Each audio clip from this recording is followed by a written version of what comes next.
I don't always have two OLED TVs in my living room, but when I do, it's for a side-by-side comparison between the last generation Xbox One X and the brand new Xbox Series X. Yes, my friends, we're gonna be taking a look at the backwards compatibility of the Xbox Series X and its performance in a variety of last generation Xbox games. After all, one of the main selling points of the Xbox Series X, since it doesn't have a ton of launch games, is its intergenerational compatibility going all the way back, not to the 360, but even to the original Xbox. This is gonna be fun. Ridge Wallet wants to redefine the wallet with its compact frame and RFID blocking plates. Use offer code Linus to get 10% off and get free worldwide shipping. Keep your wallet bulged down today.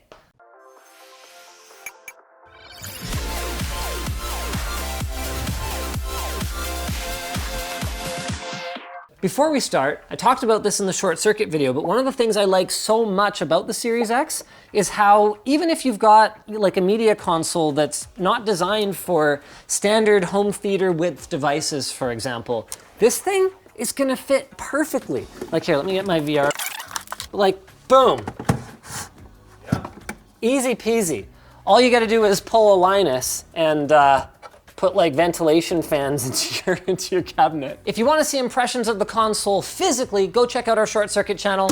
Today is all about the gaming experience. So both consoles are off, and of course our first test is going to be to see if that brand new super fast SSD velocity architecture helps it boot up faster. Three, two, one, go. Oh, I totally schooled you. Oh, wow. I was way ahead of you. Yeah, but we don't have a signal yet, smart guy. Oh, who's got a signal now? Did you press the same time as me? Oh yeah. Look at that last generation 4K marketing. Oh yeah, wow. Tips only, 5335, sup L? Although we did discover that when the console is sleeping, it's actually almost the same. So this is only gonna be applicable when you're booting cold. Oh, I'm in game! Dang! Wow, did that just quick resume? Yeah. From cold off? Yeah. Wow. This is freaking, this actually looks really good. Okay, let's see how many kills I get by the time you're in game. You know what's pretty cool? Even though I'm, as you guys know, kind of more of a usually I play games on PC when I'm gonna play games type of guy. That was a lot faster than any gaming PC that I've ever used to go from not playing a game to playing a game. Oh, yours looks like dog crap. Why? Are you sure you're even running at 4K? I think it is very fair to say that that is PC quality. I don't feel like this is a compromised experience right now. I mean, other than this, but like, look how squishy that is. I'm in 4K. That is disgusting. Like, who can game like that? All right, so let's see it then. Apparently this is in fact 4K. It's just gross, grody 4K because everything looks not just soft, but less defined. When we look at them side by side, holding still like this, the differences in image quality are kind of subtle, I guess. Like it's mostly down to the lower rendering resolution on the Xbox One X. Where you really notice it is when you're running and gunning around, because this is a dynamic resolution game. So what it means is that the render quality can actually go up and down depending on the intensity of the action. That's why from the couch, I wouldn't be able to tell the difference between these two now, but when we're running around, it's a night and day difference. We're not gonna focus too much on the differences in the interface just because this is not final software, so it wouldn't be fully representative of what you guys are gonna get at home. Wait for the full review of the Xbox Series X for that. Not every game, like Doom Eternal on the One X, is going to, run smoothly, but just dynamically change the quality. Monster Hunter World, for example, here, it does not run smoothly on the Xbox One X.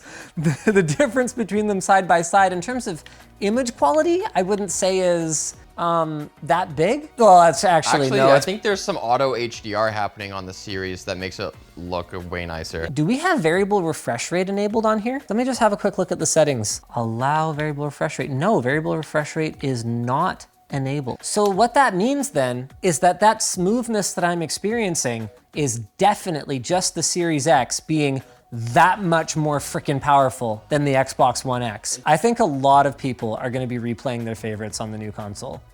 This is a totally different experience from just I don't know, just my state of mind. Well, it gives you a reason to buy it at launch. There may not be new games that you're excited about. Yeah. It just makes your other games better, so why wait?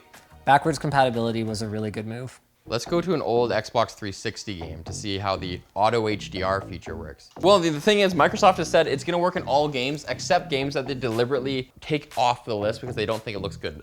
To their credit, they didn't overdo it. I can definitely see some mistakes, like where the HDR effect is too strong and you end up blowing out the details a little bit. But what's interesting is that those same details are blown out for you as well. So that seems to be an artistic choice that just hasn't aged well, as opposed to a flaw in the HDR conversion. NVIDIA recently has made a ton of noise as part of their push for ray tracing in their marketing about how lighting can make such a big difference to the perceived realism of an image.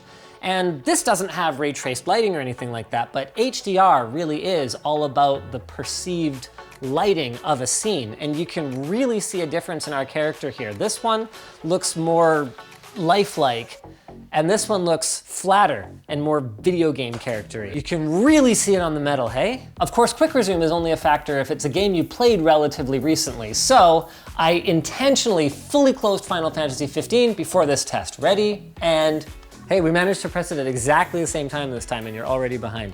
Oh, okay, hold on. So my bar's like, Oh man, you're already 30% there. James' bar's like,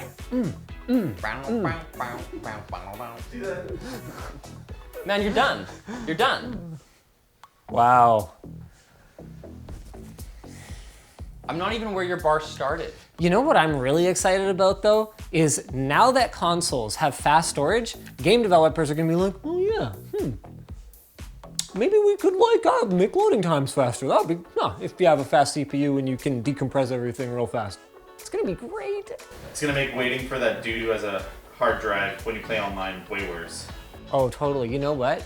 I mean, do you remember when mini games while you were loading applications used to be a thing? They might return. Now, in this particular game, I am not having the 60 FPS experience. That is terrible. Why would they do that? Because lock 30 is better than like jumping between 35 and 40. Not if you have variable refresh rate. Oh my God, look what's going on around my hair. Is that happening on yours? I think so. I think this just... That's just the off the transfers. Yeah, that's not very good.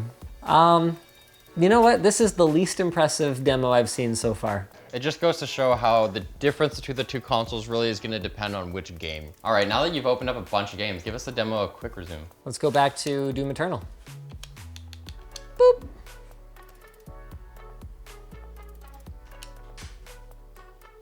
Got the icon. 12, 13, 14, 15, 16. That's pretty cool.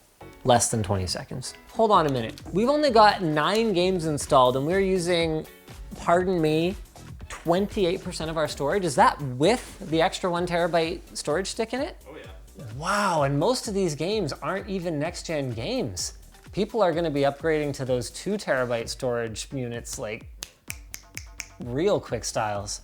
So yes, the next-gen consoles are priced very reasonably, but at the capacities that we're gonna need for next-gen games, storage has become not only this central component of the performance and the story from both Sony and Microsoft, by the time you're done, it's gonna be half the price of your console. In fairness, next-gen games aren't supposed to have to optimize for super slow media, so they don't have to have multiple versions of an asset for every level, for example, like the same dumpster, or what did Mark Cerny refer to as like a stop sign or a garbage can or something like that? Something like that. So they should be smaller in that sense, but knowing game developers, the projects are gonna continue to get more ambitious, so that's not gonna save us for long. Are PC users all of a sudden then gonna be bragging about like our hybrid storage? Like tiered storage? Well, you already can just grab even a hard drive, an external hard drive, and just dump all your old games on there. The loading times won't be as fast, but you can run them off of there and just plug it in the USB port on the back.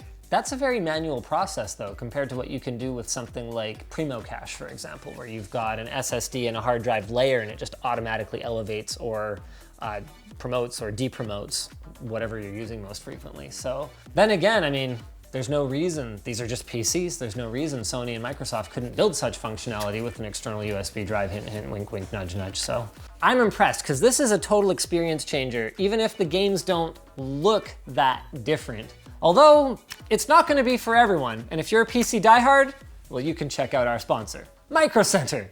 Micro Center is all about getting you the best prices and best selection at any of their 25 locations across the United States or online. You can join the new Micro Center community to get, give, and receive advice on PC part selection and hardware, and check out their custom PC configurator.